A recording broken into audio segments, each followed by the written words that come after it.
Hey guys, how are you today? I hope everybody's good. I hope you're managing your social distancing very well and your quarantined life as best you can. Everything's good here in New Hampshire. I have a little headache today, so I hope I'll be able to read without stumbling. But if I do, well, you know what it's like to have a headache, right? Nothing serious, just a little headache.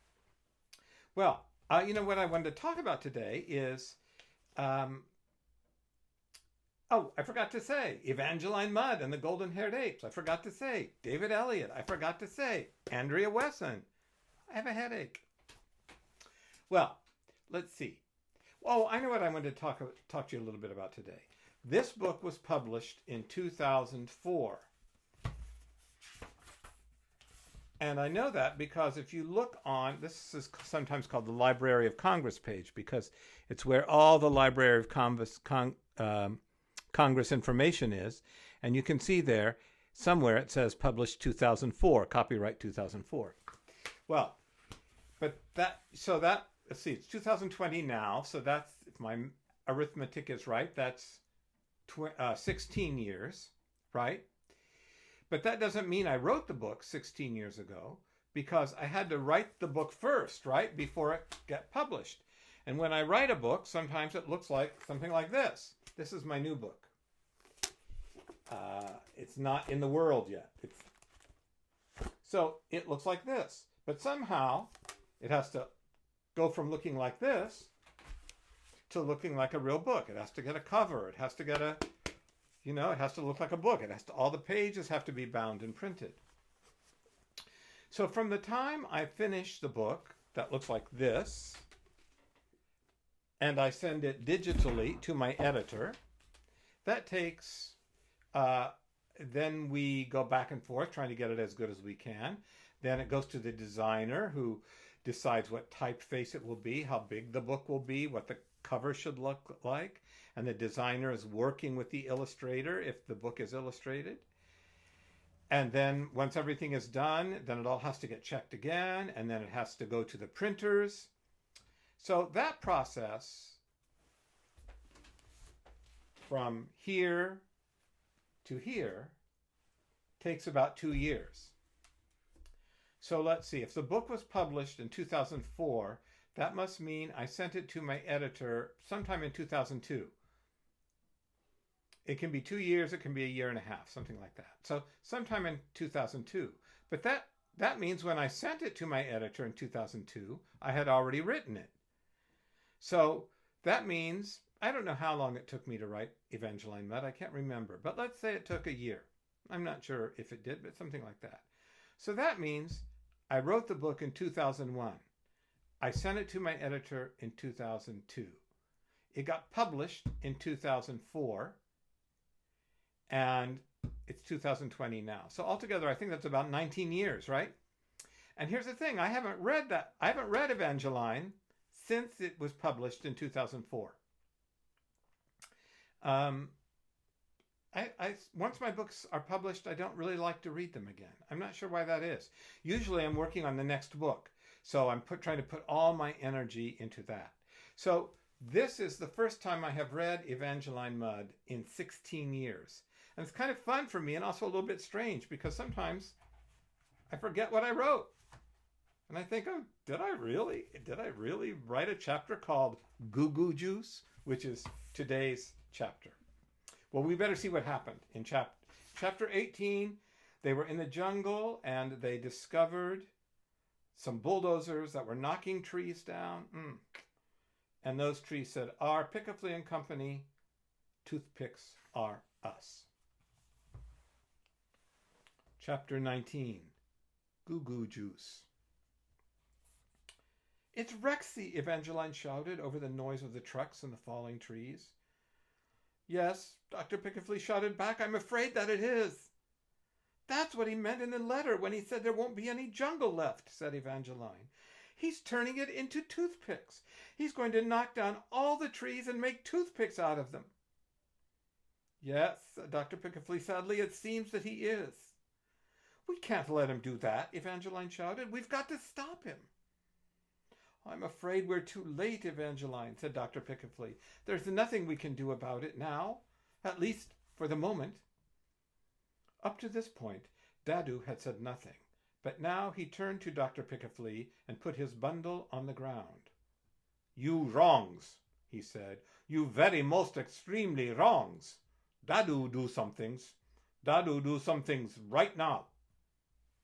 In a matter of seconds, Dadu walked over to one of the trees at the edge of the clearing and climbed it so quickly that he had already come back down by the time Evangeline and Dr. Aphrodite Pickaflea realized what he had done. In his hand, he held a small green leaf that he had plucked from one of the vines climbing near the top of the tree.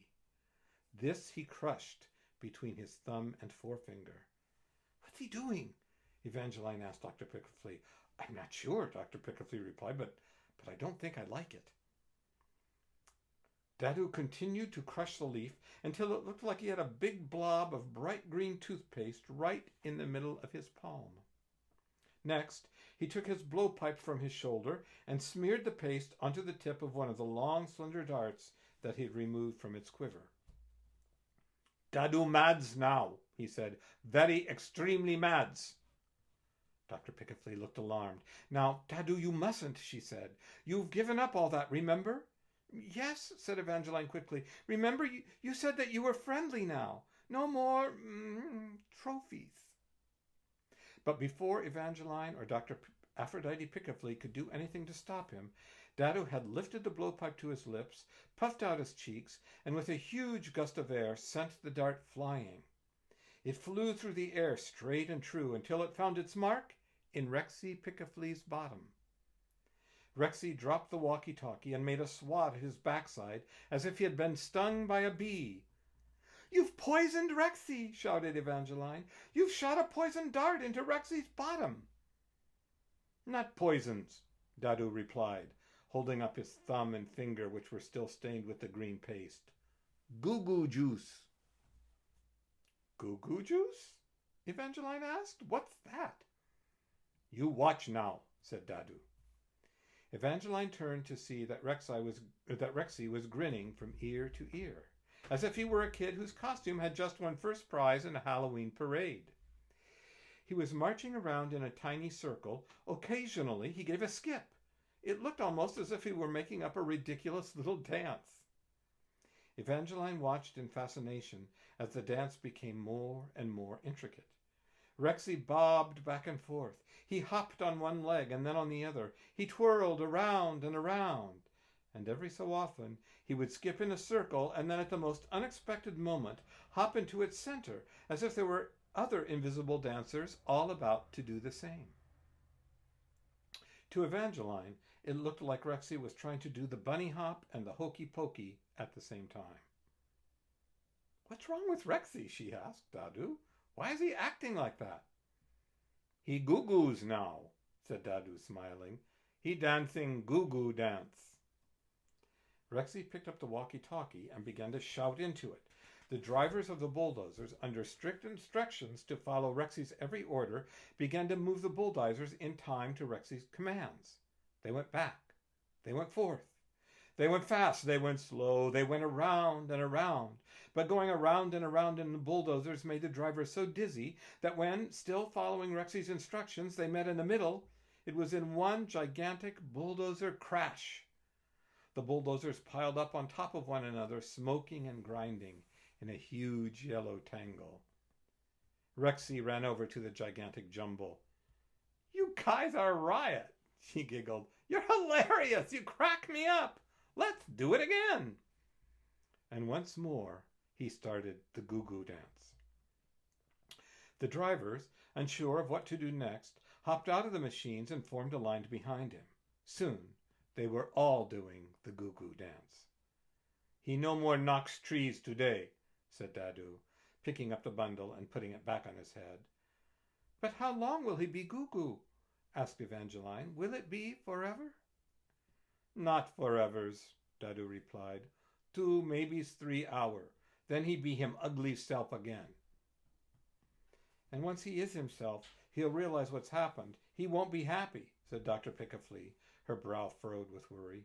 Make no mistake about it. We haven't seen the last of Rexy." "We walks now," said Dadu. The others followed, as Dadu found his way through the clearing, which was as wide as a football field and much more difficult to maneuver than the jungle on either side. The travelers had to make their way over, around, and under the thousands of trees that Rexy and his men had knocked over. When Evangeline was in the middle of the clearing, she stopped to catch her breath, but what she saw didn't provide her with any peace. On either side of her, Rexy and his bulldozers had knocked down the jungle as far as she could see. There were no living plants, no insects, no birds, no monkeys, no life at all. Just a ring of bare red earth, crisscrossed with the trunks of the fallen trees. "Oh, Pansy," the girl cried to the little ape who had returned to her side. "What has Rexy done?" "Keep moving, Evangeline dear," said Dr. Pickaflea. "We don't want to be spotted by the goo-goo dancers." It was with a very heavy heart that Evangeline took Pansy's hand and forced herself to move on.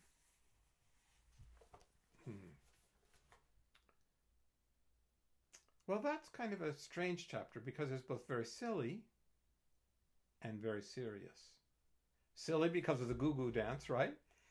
And serious because we know that the Amazon and all the great jungles of the world are being destroyed. But you know what? You can do something about that. You can write letters and tell people to stop doing that. I hope they will. We need those jungles, partly because they provide the air that we breathe. They provide the oxygen, right? And they take in the carbon dioxide. Well, I better stop. I'm not a scientist. I better stop. Well, let's take a look at what Andrea Wesson gave us today. There's Rexy doing the goo-goo dance. Look, there's Dadu's dart right in his bottom there. And now let's see. I think there's one more piece of spot art in here. Oh, yeah. Just a little shot of some bulldozers. I hope they stay tangled forever. Then they can't knock down the trees. Well, let's see what chapter 20 is. Wow, only 5 more chapters, guys. Chapter 20, they are human. I wonder who they're talking about. Well, here's one thing I know for sure. You're human too, right? I mean, I think you are. Okay, think good human thoughts today, guys. Do something good for somebody. Do something good for yourself. Try to have a little fun today. Maybe do something silly. And maybe also have a serious thought today, too. All right. We'll see you next time.